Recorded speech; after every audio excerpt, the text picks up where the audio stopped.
আসসালামু আলাইকুম। ইন্দুবালা ভাতের হোটেল এই এই গল্পের ২য় অধ্যায় পড়ছি আজকে।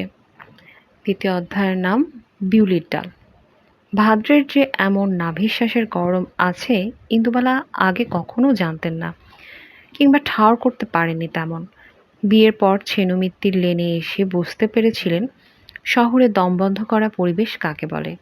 গায়ে গায়ে ঠেকানো বাড়ি, চৌকো খোলা ছাদ, বাড়ির ভেতর থেকে একটুখানি আকাশ, কর্পোরেশন কলের ছিরছিরে জল, শ্যাওলা ওঠার স্যাঁতস্যাঁতে দেওয়াল, বড় সোদা সোদা গন্ধ। আশেপাশে কোনো নদী নেই, পুকুর নেই। তার বদলে বাড়ির সামনে আছে মুখ হাঁ করা বড় বড় নালা, তার দুর্গন্ধ, হুল ফোটানো মশা, গা ঘিনঘিনে মাছি, আর সন্ধে হলেই টিমটিমে বিজলিবাতি। এটাই নাকি কলকাতা।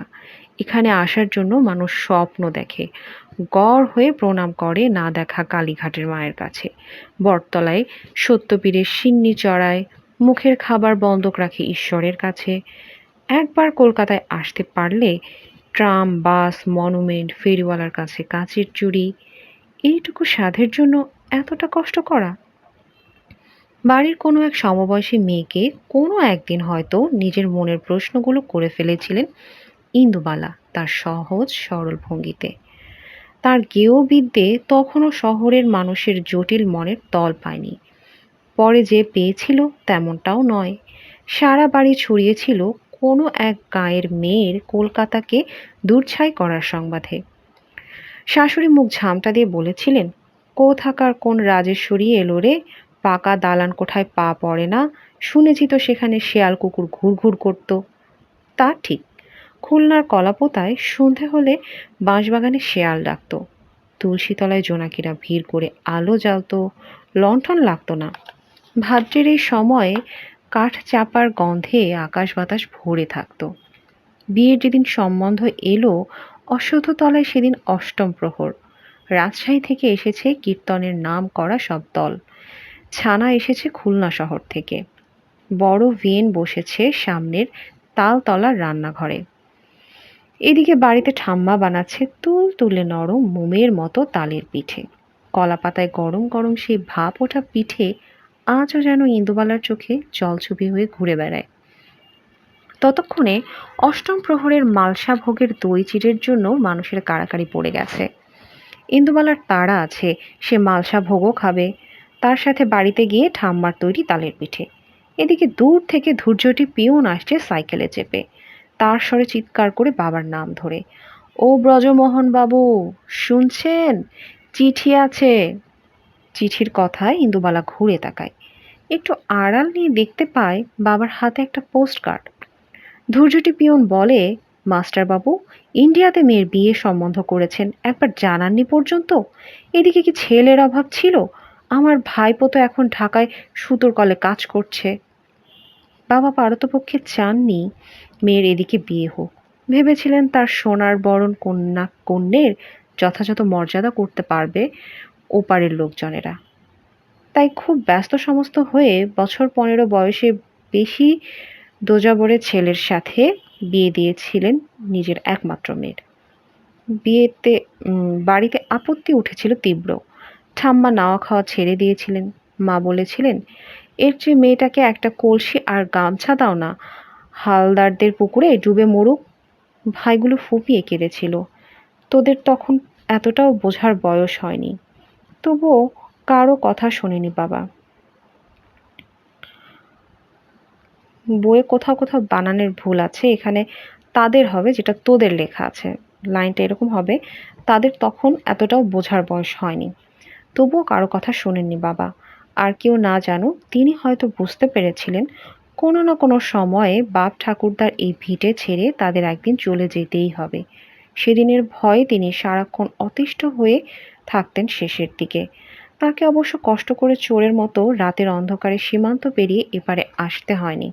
খান সেনাদের ঢোকার অনেক আগেই তিনি চোখ বুজেছিলেন কপোতাক্ষের তীরে, বাপ ঠাকুরদার ভিটেতে, কোনো এক অগ্রহায়ণের শিশিরে ভিজতে ভিজতে।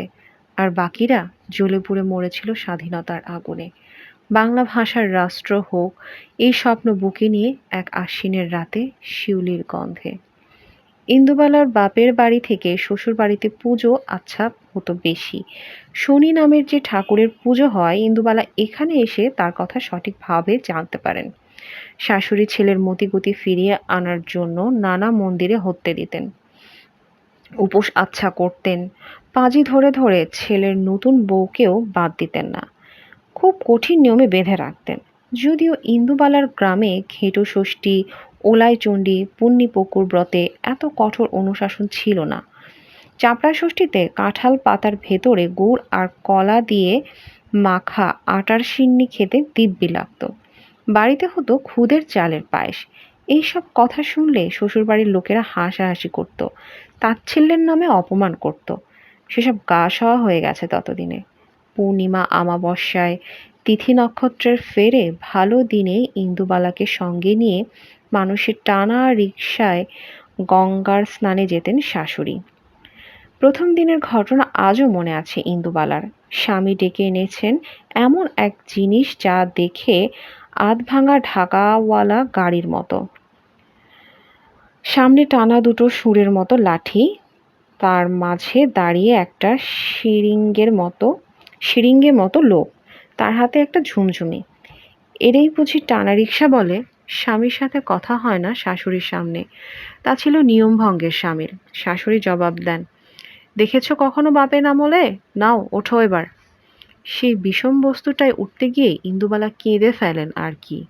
রিকশায় বসার সাথে সাথে রিকশা বুঝি উল্টে যায়। শাশুড়ি চিৎকার করে বলেছিলেন, বাঙাল মেয়ে কি সাধে বলি? রিফিউজির রক্ত যাবে কোথায়? আমারও যা কপাল। উঠতে বসতে ইন্দুবালাকে বাঙাল বলাটা এবারই রেওয়াজ ছিল। আর রিফিউজি তো তখন কলকাতার আকাশে বাতাসে। শাশুড়ি ধরিয়ে দিয়েছিলেন, পরে বাড়ির লোকের অভ্যেসে পরিণত হয়। মানুষকে এভাবে যে সম্বোধন করা যায় সেটা ইন্দুবালা এপারে নালে বুঝতে পারতেন না কোনোদিনও। এমনকি গায়ে পড়ে অপমানটাও। অনেক ছোটবেলায় বাড়ির মাটির দাওয়ায় হারিকেন জ্বালিয়ে একসময় টোলে পড়ানো দাদু যখন কৃতদাসদের গল্প করতেন, তখন শিউরে উঠত ইন্দুবালা। সারাদিন, এটাও কিন্তু বানানের ভুল, এখানে দাঁড়া লেখা আছে। সারাদিন কাজ করত মানুষগুলো, নাওয়া নেই খাওয়া নেই, উঠতে বসতে মার, জাতের নামে অপমান, কাজ না পারলে অন্ধ কুঠুরিতে বন্ধ করে রাখা। এক এক সময় ছেনু লেনের বাড়িটা অন্ধ কুঠুরির মতো মনে হতো ইন্দুবালার। মনে পড়ে যেত সেই রাতগুলো। দাদুর গল্প বলার আসরের মাঝে ঠাম্মা এসে কড়া ধমক লাগাতো, বাচ্চাগুলান রাতে ঘুমাবে সেই খেয়াল আছে তো? থামাও তোমার হাবিজাবি গল্পগুলান। ইন্দুবালা রাতে স্বপ্ন দেখতেন তিনি সেই কৃষ্ণকায় দাসের মতো পিছমোড়া হয়ে বাঁধা আছেন, গায়ে লেখা কতকগুলো সংখ্যা। প্রচণ্ড ভয়ে ভোরে ঘুম ভেঙে গেলে ঠাম্মাকে পাশে খুঁজে পেতেন না। ঝিরঝিরে বৃষ্টিতে উঠোন পেরিয়ে ঠাম্মা তখন গোয়াল ঘরে হরিমতির দুধ দুইছেন, তার বাছুরকে আদর করছেন, বিচালিয়ার ভেলিগুড় মাখিয়ে খাওয়াচ্ছেন। ঠাম্মার গা থেকে ভেসে আসছে খুলনার গন্ধ, কলাপোতার গ্রাম। চোখ বন্ধ করে আছেন ইন্দুবালা। চোখ খুললেই স্বপ্নটা যদি চলে যায়। চোদ্দ গোষ্ঠী ঘটির মাঝে কেন যে তার শাশুড়ি বাঙাল মেয়ে বউ করে নিয়ে এসেছিলেন, সে সময় বুঝতে পারেননি ইন্দুবালা। অনেক পরে বুঝেছিলেন, কিন্তু সেদিকে গল্প মোড় ঘোরাতে গেলে অনেকটা পথ যেতে হবে। উনুনের আঁচ হবে নিভন্ত, যা ইন্দুবালা কোনো দিনই সহ্য করতে পারবেন না। তার হোটেলের উনুনের আঁচ মানে সাক্ষাৎ অন্নপূর্ণা। টকবক করে ফোটা ভাতের গন্ধ মানে এই বাড়ির প্রাণ আছে এখনো। এতদিন পরেও বাড়িতে জমিদারি আমলের ভাড়ারে শাশুড়ি থাকাকালীন চালের অফুরান হলেও ইন্দুবালার জীবনে প্রাণের অফুরান হয়নি কখনো। বাগবাজার ঘাটে গঙ্গার সামনে দাঁড়িয়ে প্রথম দিনে তার কপোতাক্ষের কথা মনে পড়েছিল। বাড়ি থেকে লাল চেলি পরে গা ভর্তি সোনা নিয়ে চলে আসার সময় মনে পড়েছিল ইচ্ছামতির কথা, গ্রামের পাশে বড় হালদারদের পুকুরটার কথা। সবার কথা স্মরণ করে ইন্দুবালা ছলছল চোখে গঙ্গায় ডুব দিয়েছিলেন। বিড়বিড় করে বলেছিলেন, ভালো থাকুক ইচ্ছামতি, কপোতাক্ষ, হালদারদের পুকুর। মাস ৬ মধ্যে বড় ছেলে পেটে এলে গঙ্গার পাট চুকলো, শাশুড়িও অসুস্থ হলেন। বুড়ি খিটখিটে হলেও বউয়ের নিন্দা অন্য লোকে তার সামনে করছে কোনো দিন সহ্য করতে পারতেন না। তার মুখের উপর জবাব দিতেন। ঠাম্মা শিখিয়েছিলেন ওপারের রান্না, আর শাশুড়ি শেখালো খুব যত্ন করে চিৎকার চেঁচামেচি করে বাড়ি মাথায় উঠিয়ে এপারের রান্না। ওপারের রান্নায় যেখানে মিষ্টতার অভাব ছিল, এপারে এসে সেগুলোতে একটু একটু মিষ্টি পড়ল। আর এপারের রান্নায় মিষ্টি সরে গিয়ে কাঁচা লঙ্কা বাটা এলো, মরিচ ঝাল এলো, চুই ঝালের গন্ধ এলো, মৌরির ফোড়ন এলো। সারা বাড়ি মো মো করতে থাকলো ঘটি বাঙালির রান্নার সুবাতাসে। সেদিন এমনই ভাদ্রের আকাশ ছিল। ঘর ছিল গুমোট গরম। দুই ছেলের পর মেয়েটা তখন পেটে। শাশুড়ি আর হাঁটতে পারে না, চলতে পারে না, ঘরের বিছানায় শুয়ে সব কিছু। তাও দুদিন প্রায় খাওয়া নেই। হঠাৎ সকালে ইন্দুবালার কাছে আবদার করলেন, বউ একটু বিউলির ডাল রাঁধলে দুটো ভাত খেতে পারতুম। ইন্দুবালা তাড়াতাড়ি উনুন ধরিয়ে ছিলেন সেদিন। ডাল সেদ্ধ করে মৌরি ফোড়ন দিয়েছিলেন। নামানোর আগে একটুখানি মিষ্টি। বুড়ি ও ঘর থেকে চিৎকার করে বুড়ি ও ঘর থেকে চিৎকার করছিলেন হাঁপ ধরা গলায়, হলো তোমার বউ, আর কত দেরি? পদ্ম কাটা বাটিতে ডাল ঢেলে কাঁসার থালায় ভাত বেড়ে যত্ন করে খাইয়েছিলেন শাশুড়িকে ইন্দুবালা। সবটুকু ভাত আর ডাল বিছানায় সাথে মিশিয়ে যাওয়া বুড়ি কোথায় যেন নিয়ে নিচ্ছিল, ইন্দুবালা নিজেও তা বুঝতে পারছিলেন না। খাওয়া শেষ হলে বুড়ির চোখ করে নেমেছিল করুণ ধারা। আশীর্বাদ করেছিলেন, সবাইকে এইভাবে খাইয়ে পরিয়ে সুখী রাখিস বউ। কথিত আছে মরা মানুষের শেষ বচন খনার বচনের থেকেও নাকি ফলপ্রদ। সত্যি তা অক্ষরে অক্ষরে ফলে গিয়েছিল ইন্দুবালার জীবনে। না হলে এতগুলো মানুষকে এই বয়সেও খাওয়াতে পারেন? তবে যেটা তিনি এখনো বুঝতে পারেননি, মানুষ কি করে বুঝতে পারে এটাই তার শেষ খাওয়া। নাহলে সেই ভাত খাওয়ার পর বুড়ি আর মুখে কুটুটি নাড়েনি সারাদিন। পরের দিন সকালবেলায় চা নিয়ে শাশুড়ির ঘুম ভাঙাতে গিয়ে শুধু দেখেছিলেন পাঁচিলের গা ঘেঁষা জানালার দিকে তাকিয়ে আছেন বুড়ি অপলক দৃষ্টিতে। আকাশে তখন ভাদ্রের জল ভরা মেঘ। মা, মা বলে দুবার ডেকেছিলেন ইন্দুবালা। বুড়ি আর কোনোদিন সাড়া দেননি। ছেনমিত্তের লেনের অনেক বাড়ির মতো ইতিহাস হয়ে রয়ে গিয়েছিলেন ইন্দুবালার মণিকোঠায়। ধনঞ্জয় হাঁপাতে হাঁপাতায় দোতলায় আসে। হড়বড় করে বলে যায় কথা। আমি কত বারণ চাল করলাম, শুনছি না আমার কথা। ও ছেলে গুণান রে আরও মাথায় তুলুচি। এটা আসলে উড়িষ্যা এবং বাংলার মিক্স ভাষা, তাই উচ্চারণটা এমন। তো এমন হউচি। ইন্দুবালা হেসে পারেন না। ধনঞ্জয়ের ভাষা ঘুটি বাঙাল ওড়িয়া মিলে মিশে একাকার। মাথার চুলগুলো সব সাদা ধপধপে। কোথাও যেন ইন্দুবালার জীবনের নারী নক্ষত্রের সাথে জড়িয়ে গেছে ধনঞ্জয়। আচ্ছা, ধনঞ্জয়ের কথাগুলো আরেকবার বলছি, তাহলে এটা আসলে সবার শুনতে ভালো লাগবে। আমি কত বারণ করলাম, শুনছি না আমার কথা। ও ছেলে গুণান রে আরও মাথায় তুলুচি, তো এমন হউচি। তার কাছে সবটা শোনার আগে সিঁড়িতে ধূপধাপ পায়ের আওয়াজ পান ইন্দুবালা। কারা আসছে? এই সময় তো কোনো পূজা নেই, চাঁদার বালাই হওয়ার কথা নয়। আর ছেলে ছোকরাগুলো চাঁদা চায় না তার কাছে, আবদার করে এটা ওটা নিয়ে যায়, কিংবা দুবেলা খেয়ে যায় সবাই মিলে এসে। বড় একটা কেউ ওপরে ওঠে না নাতি নাতনি ছাড়া।